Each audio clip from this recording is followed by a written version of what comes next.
They fined me $750 for illegal fishing on the lake that sits 23 feet behind my own back porch, then taped a red violation notice to my mailbox like a scarlet letter. 48 hours later, they threatened legal action unless I removed my dock.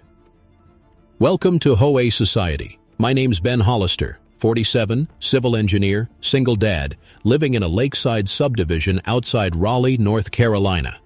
If you've ever dealt with an HOA that confuses power with purpose, you'll feel this one in your bones.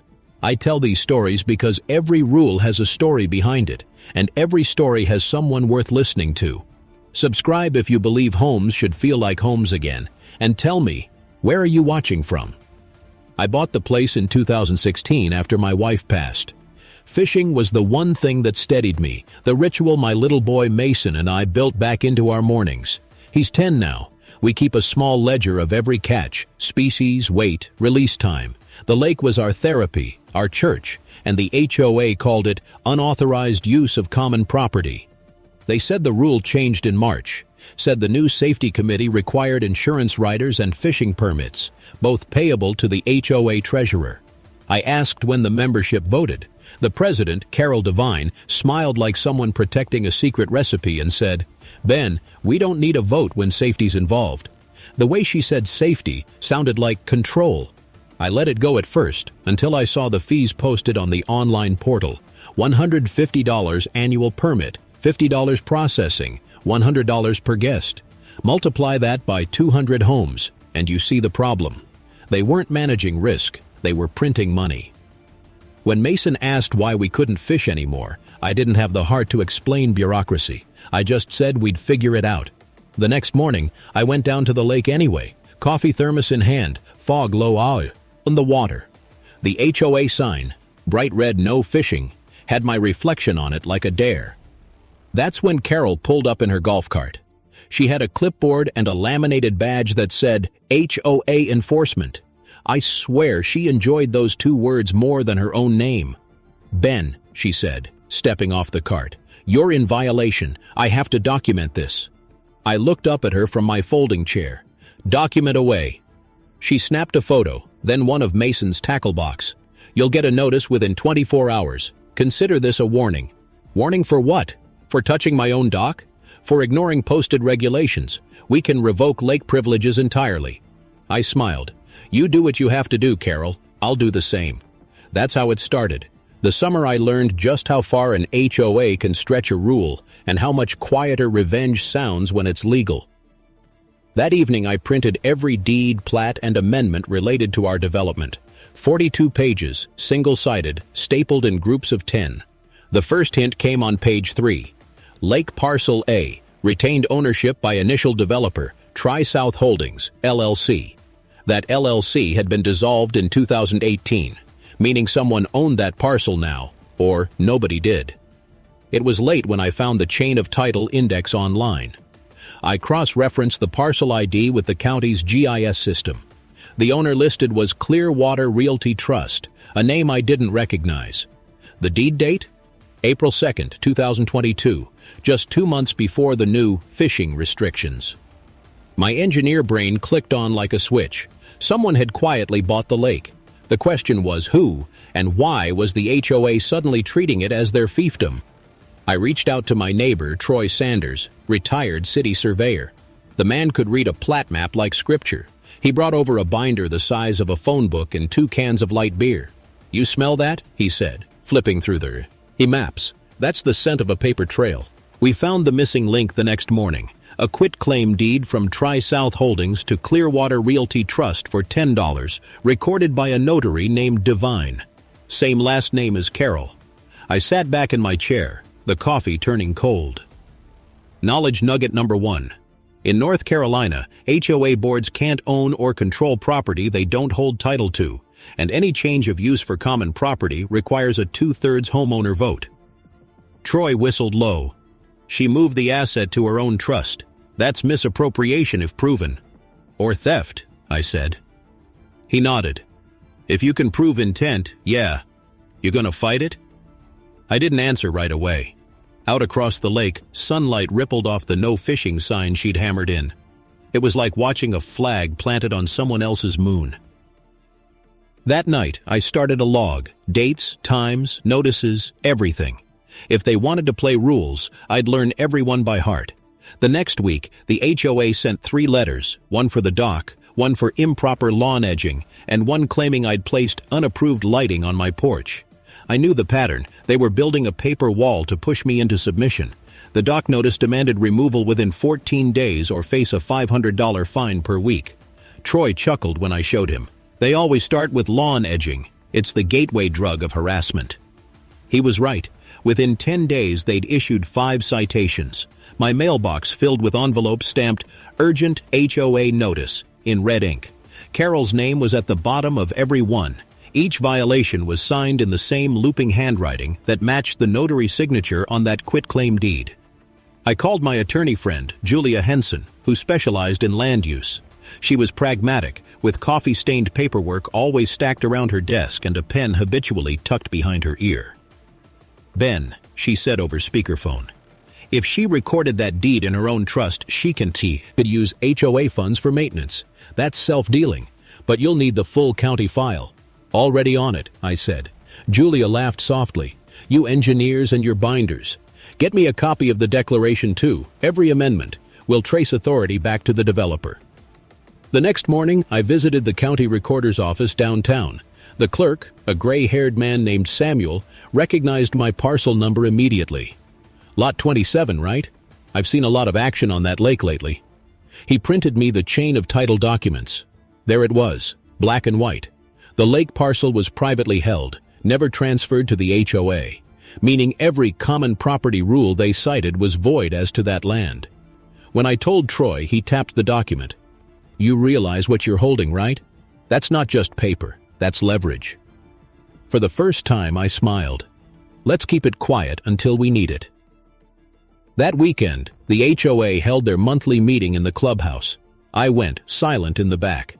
Carol stood in front of a projector, pointing at photos of my dock, like she was presenting evidence to a jury. "This is an example," she said, "of why enforcement matters. When homeowners disregard safety protocols, we all suffer. Imagine if a child fell through that railing." Someone asked, "Whose kid fell?" Carol paused. "No one's? Yet." When the meeting adjourned, she walked past me with a smirk. "Enjoy your fines, Ben. You'll learn to cooperate." Her confidence was almost admirable. I didn't respond, but in that moment I decided I wouldn't just clear my name, I'd reform the system that let her operate like this. Later that night, Mason asked, "Are we moving, Dad?" I set the binder down and shook my head. "No, buddy, we're just teaching some people what fair means." He grinned. "Can I help?" I smiled. "You already are." As I dug deeper, I found emails from the HOA server in OS, or community portal. They'd been sloppy. Some attachments were still public. One PDF included correspondence between Carol and an insurance agent. The HOA had switched insurers in May, citing increased risk due to lake activities. Carol's signature line included her trust's name again. She was double-dipping, charging homeowners higher premiums while claiming to rent lake access back to the HOA from her own trust. Julia's voice on the phone turned sharp when she heard that. "That's a fiduciary breach, Ben. It's classic self-dealing. Keep pulling." She suggested we gather recorded statements from neighbors. Under state law, North Carolina is a one-party consent state.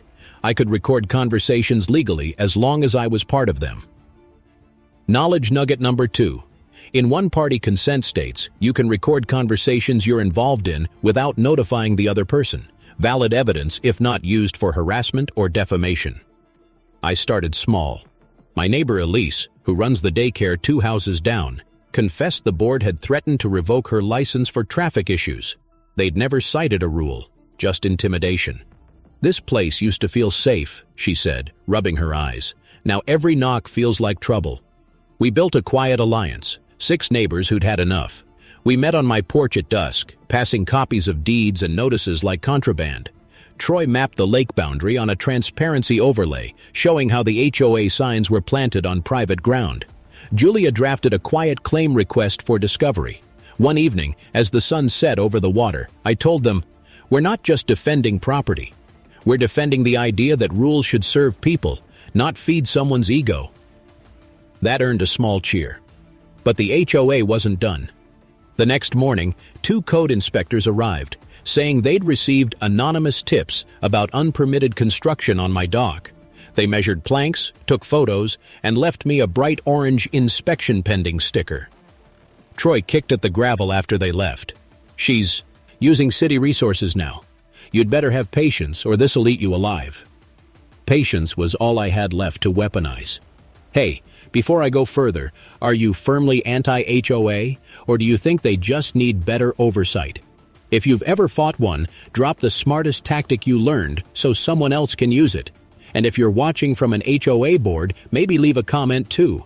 Transparency works both ways. Back in my garage that night, I boxed up every notice, photo, and log entry.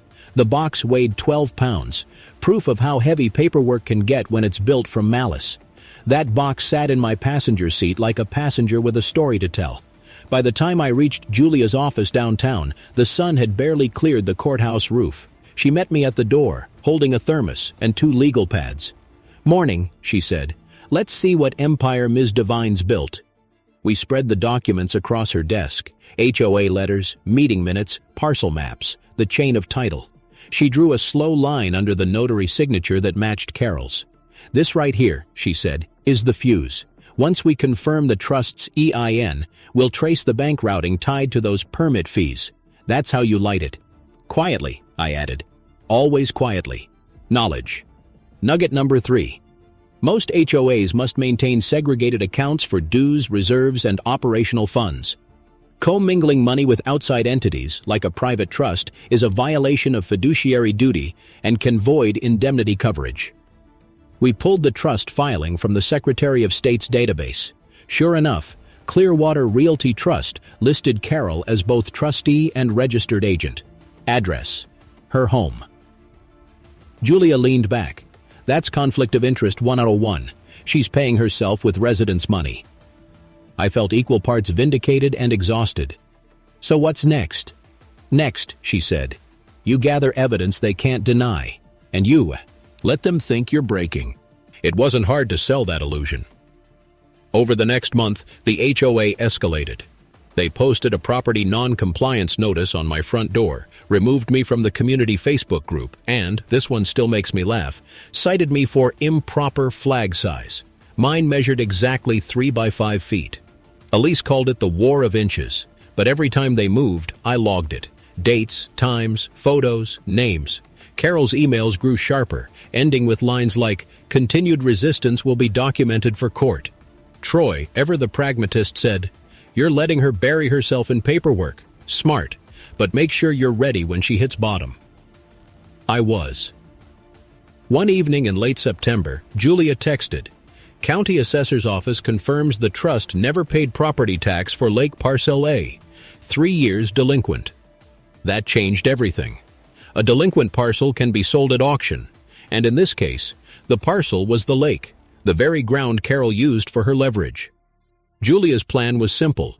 We'd form an anonymous LLC and acquire the tax lien, quietly, legally. Then we'd wait for the redemption period to expire, 90 days. Reversal number 1 was set in motion. We named the entity Blue Horizon Holdings. The filing cost $128.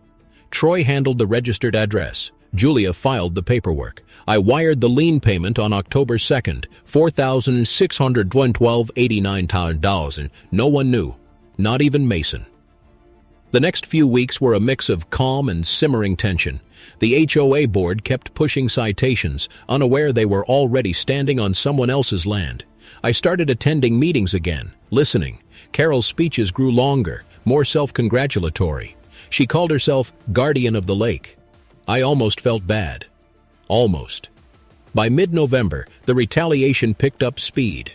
An anonymous letter arrived in my mailbox accusing me of domestic disturbance. 2 patrol cars showed up at my house that evening for a wellness check. Mason was doing homework at the kitchen table, startled when the lights flashed blue through the window. After the officers left, apologetic, realizing it was baseless, I sat on the porch in silence. The fear wasn't for me, it was for him. I realized how harassment seeps into a child's sense of safety, how easily authority can be weaponized when no one checks the checker.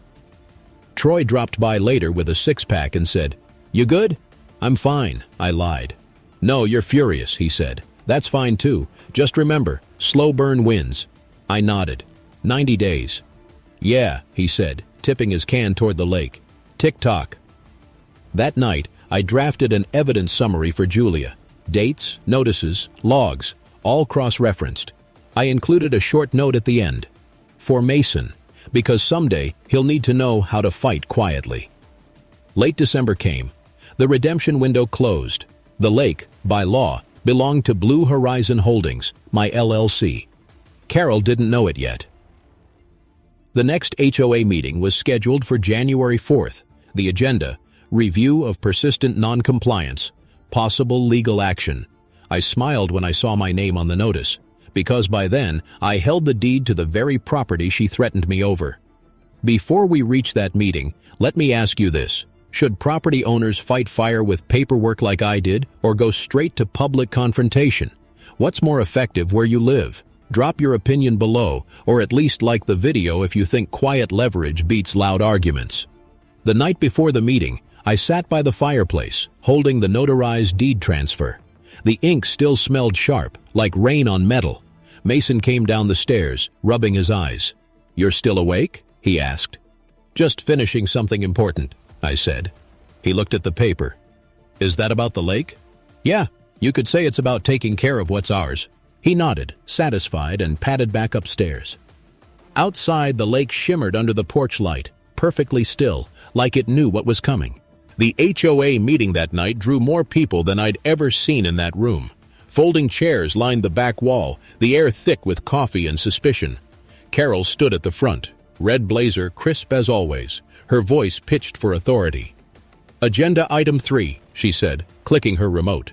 A photo of my dock appeared on the screen again. Persistent violation of common property use. I sat 2 rows back, Julia beside me, Troy leaning against the doorframe. Carol didn't even look our way. "As president, it's my duty to enforce the covenants evenly," she continued. "Mr. Hollister has refused to comply, and legal action is now necessary. The board recommends fines totaling $3,250 and lien preparation if unpaid after 30 days. A few murmurs rippled through the crowd. Elise raised her hand. "Has the board verified ownership of the lake parcel?" Carol's smile stiffened. "Of course. The HOA holds easement and control by charter."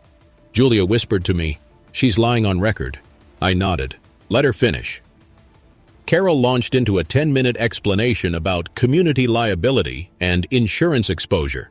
She pulled up a slide showing the HOA's new Lake Management Agreement, signed by herself on behalf of the HOA and again as trustee of Clearwater Realty Trust. Double signature, 2 sides of the same deal. Julia tapped her pen. "That's the smoking gun."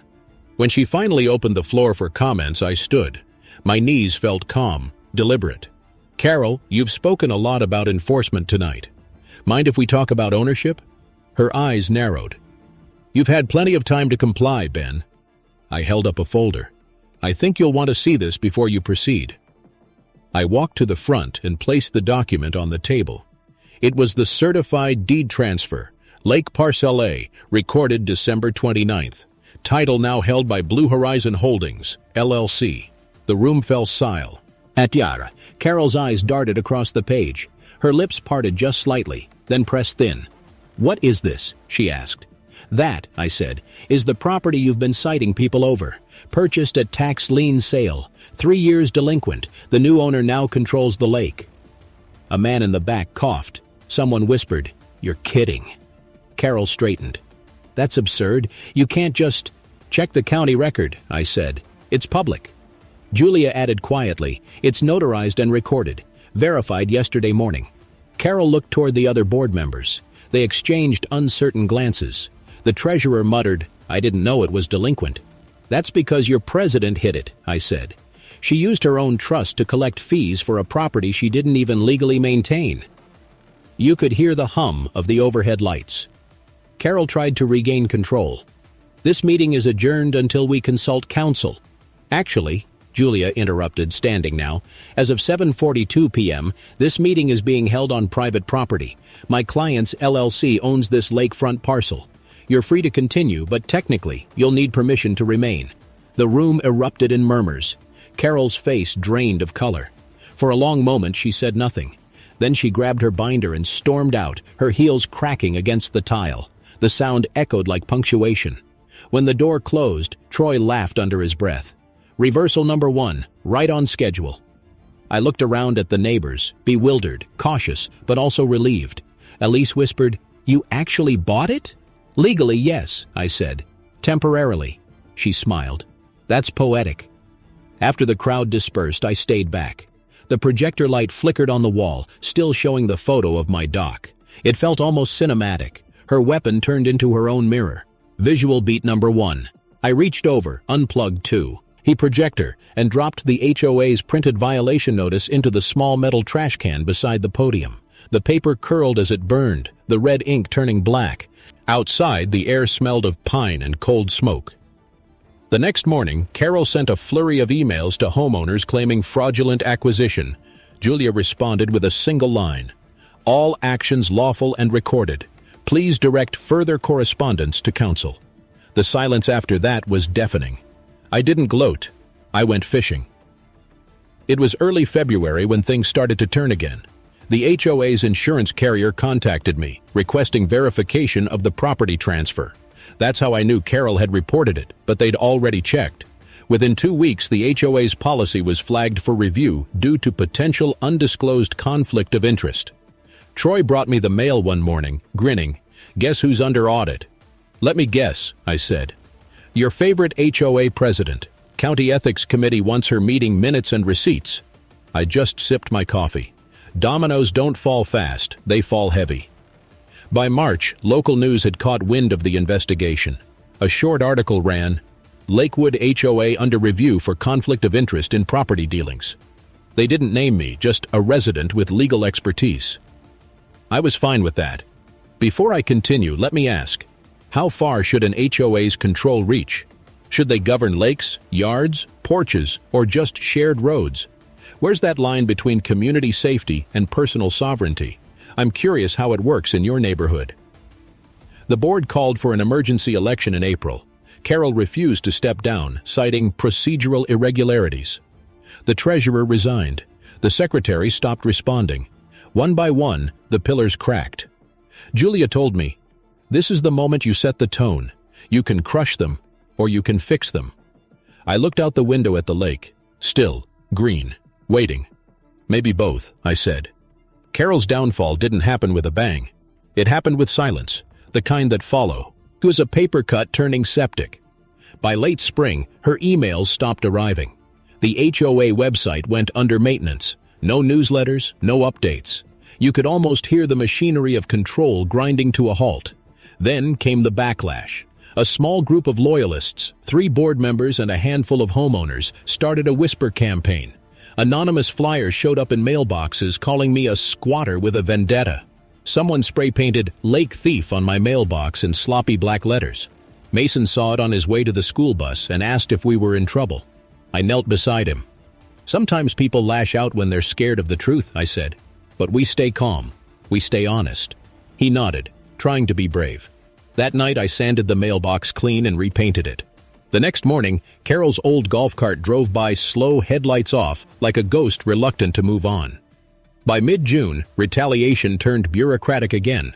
Anonymous code complaints flooded City Hall, illegal stormwater discharge, unapproved deck extension, noise nuisance.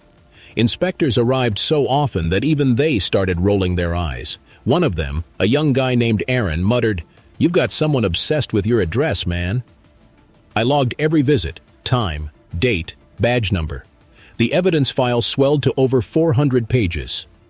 One humid afternoon, I came home to find a certified envelope taped to the door.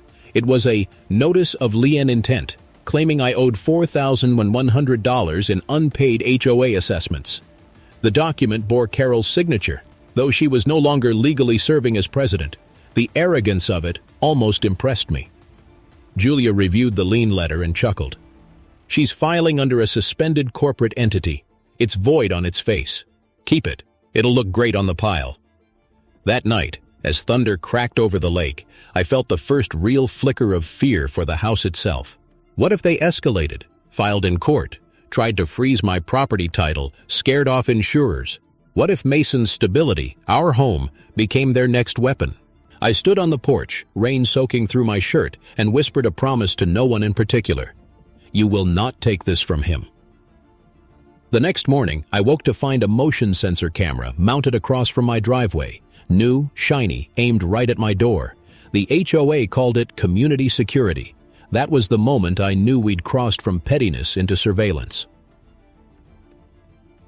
Knowledge nugget number 4. In North Carolina, residential associations may install surveillance only in common areas, not aimed into private property lines. Doing so violates privacy statutes and local zoning codes. I photographed the camera's orientation, measuring the angle with my engineer's transit. Then I emailed the zoning office, attaching the photos and section citations. 48 hours later, a city inspector came by, clipboard in hand. By sunset, the camera was gone, the mounting bracket left like a pulled tooth. Carol's supporters didn't take that well. That weekend, someone dumped a trash bag full of fish guts on my driveway, like a sick message.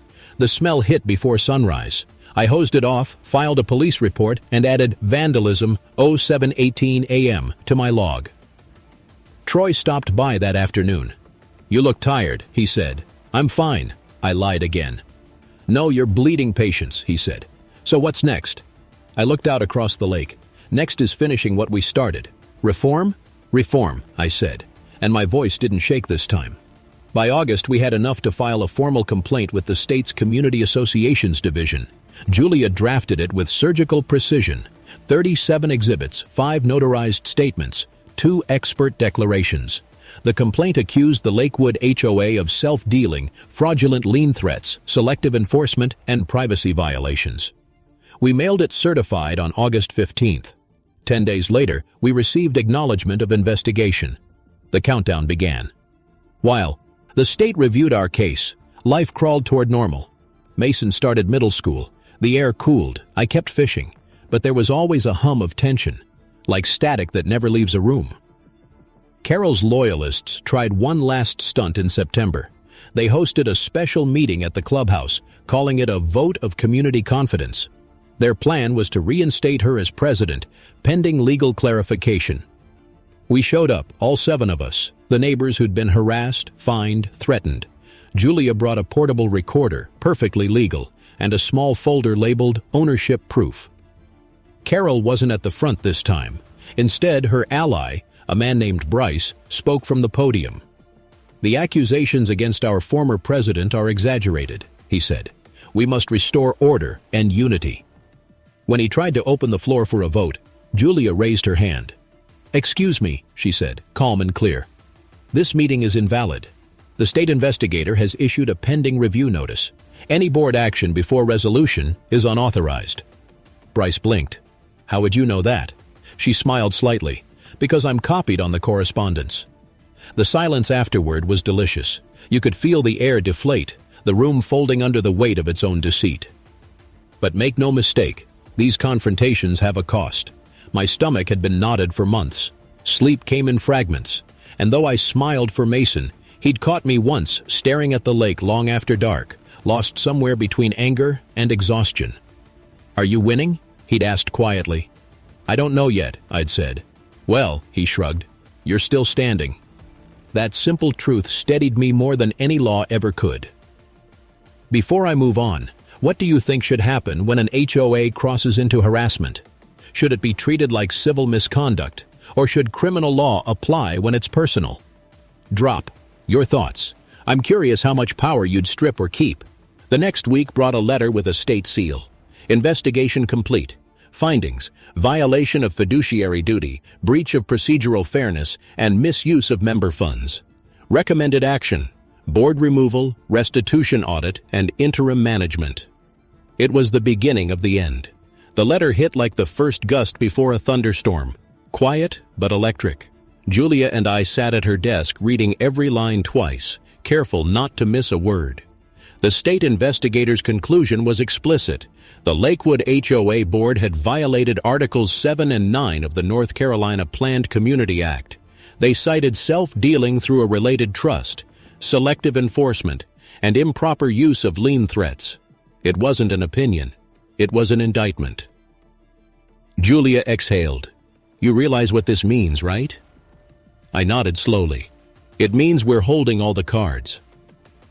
Troy came by that evening, and I told him the news. He laughed so hard he wheezed. After all the crap they put you through, fish guts, fake liens, cameras, and now they're about to be audited into oblivion. I smiled but kept my tone even. It's not over yet. We still have to make sure the fallout turns into reform, not chaos. He leaned on the porch railing. So what's the plan, counselor? Call a public meeting. Let them see everything in daylight. Julia arranged it for the following week. We posted the notice on the community bulletin board. Special HOA hearing. Transparency and future governance. Open to all residents. The neutral authority would be there too. A state compliance officer named Detective Monroe, a tall man with a clipped gray mustache and a badge that caught the light like truth itself. When the day came, the clubhouse was packed again. The air buzzed with whispers. Even local media showed up with cameras. Carol sat near the back, arms folded, jaw tight. Monroe stepped to the podium. We're here on the authority of the North Carolina Department of Justice, Common Interest Community Division. We'll be reviewing the investigative findings publicly, then allowing statements. He read from the report like it was scripture. Findings confirm misuse of association funds for private trust benefit, unauthorized property control, and coercive enforcement practices. Every word landed like a gavel. Carol stood up suddenly. This is character assassination. I've given years to this neighborhood. Monroe looked at her over the rim of his glasses. Ma'am, this is evidence-based. You'll have a chance to respond. I waited until he invited homeowner statements. Then I rose, carrying the same box that had started it all, the 12 pounds of documentation. I set it gently on the table, opened it, and began pulling exhibits one by one. The deed, the emails, the inspection photos, the lien threats. These, I said, are not just papers. They're proof that rules, when weaponized, destroy trust. And trust is the foundation of any community. Monroe nodded. Mr. Hollister, please continue. I turned to the crowd. I didn't fight this HOA to win an argument. I fought to make sure our kids grow up believing fairness still exists, even in the smallest places, like a neighborhood lake. Applause started slowly, then grew. Elise stood, then Troy, then half the room. Even a few former board members clapped hesitantly, realizing the tide had turned. Monroe looked around and said, Given the findings and community sentiment, I hereby confirm state supervision of the Lakewood HOA for a 12-month period. Interim management will be appointed, and elections will follow audited reform. All enforcement actions under the prior administration are suspended effective immediately. The gavel hit the table. That sharp wooden sound felt like oxygen. When it was my turn, I stepped forward. The sun reflected off the lake like 100 little mirrors. I didn't start this to win, I said. I started it because my kid thought adults stopped caring about fairness. Let's prove him wrong. Applause rippled through the crowd. The vote took 40 minutes. Ballots dropped into a clear plastic box under Monroe's supervision. As the last one fell, the air went still. He counted carefully, lips moving, pen scratching. Finally, he looked up and smiled. 87 in favor, 4 against. Motion carries. For a moment, no one moved. Then someone cheered, and the sound spread like wind through dry leaves. Reversal number 2 was sealed, not revenge, but reform. I shook Monroe's hand. Appreciate your patience through this circus. He smiled. You kept it lawful. That's rarer than you think. Visual beat number 3. I carried the signed reform document to the podium, stamped it with a bold blue ink seal, and let the sound of the stamp echo through the microphone. It was louder than applause. Cleaner, too. Carol didn't show up that day, but her old badge, the laminated HOA enforcement card, was found on the clubhouse desk, left like a relic. I put it in a file labeled History. Later that evening, I walked Mason to the dock. The sunset turned the water gold, and the new Community Access Charter sign gleamed beside the path. It read, Lakewood Lake, shared by all. He pointed at it. You wrote that? Not just me, I said. All of us. He grinned. That's cooler than fishing. I laughed. Don't push it. Behind us, the neighborhood lights blinked on one by one. Porch bulbs, garden lamps, a few leftover holiday strings someone never took down. For the first time in 2 years, they didn't feel like surveillance. They felt like belonging. I caught myself wondering what other communities were watching this unfold. Other homeowners, kept under fear disguised as order. Maybe they'd find the courage to start their own reform. Maybe that was the real win. So here's a thought for you. When the system breaks, should people fight it with lawsuits or rebuild it from the inside out? Which one truly changes the rules for good? Tell me below. Every story like this starts with one question like that. The next morning, the local news headline read, Lakewood residents overhaul HOA in landmark vote. Transparency wins. It ran for a full day on the front page. Emails poured in from neighboring communities asking for the charter template. Julia forwarded them with a grin. You've started a movement, Ben. I didn't feel like a hero. I just felt lighter. The kind of light you feel when the noise stops. But stories like this don't fade quietly. They ripple. And ripples travel farther than you expect. The ripples reached farther than I ever planned. 2 weeks after the vote, a regional news outlet requested an interview. They called it a model for ethical governance. Julia and I sat at my kitchen table, the same spot that once held stacks of violation notices, and she helped me prepare talking points. Stick to facts, she said. No gloating, no headlines, just the truth. I was planning on that anyway, I told her. The truth's heavy enough. The segment aired on a Thursday night. It showed quick cuts, the meeting, the new sign by the lake, Monroe's gavel, Mason and me casting our lines again. The anchor called it a rare example of community accountability done right. Afterward, the HOA's insurer announced they'd terminate the old policy retroactive to Carol's term, pending recovery of misused funds. The Department of Justice followed up with a consent decree. Carol barred from holding any HOA office in the state for 5 years. 2 of her allies entered settlement agreements, returning $22,000 in improperly collected fees. Troy dropped by that night, tapping the newspaper headline with a grin. You built something out of rubble, Ben. That's not justice, it's architecture. Visual beat number 2. Outside, cameras flashed in the rain as Monroe stepped into the parking lot. The microphone on the podium glistened with water, tiny droplets reflecting the fluorescent lights, like punctuation marks from the storm itself.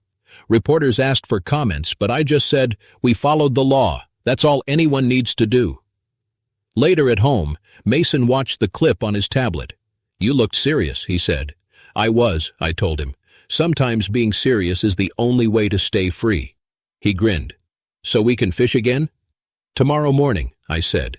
Just like before. The next day, for the first time in months, we cast our lines into the lake without looking over our shoulders. The water was still, broken only by the ripples of our bobbers. For a few minutes, it felt like we'd stepped back into the version of life we'd been defending all along. Before we go further, what do you think? When someone in power crosses a legal line but insists it's for safety, should they lose their role permanently or be allowed to redeem themselves under oversight?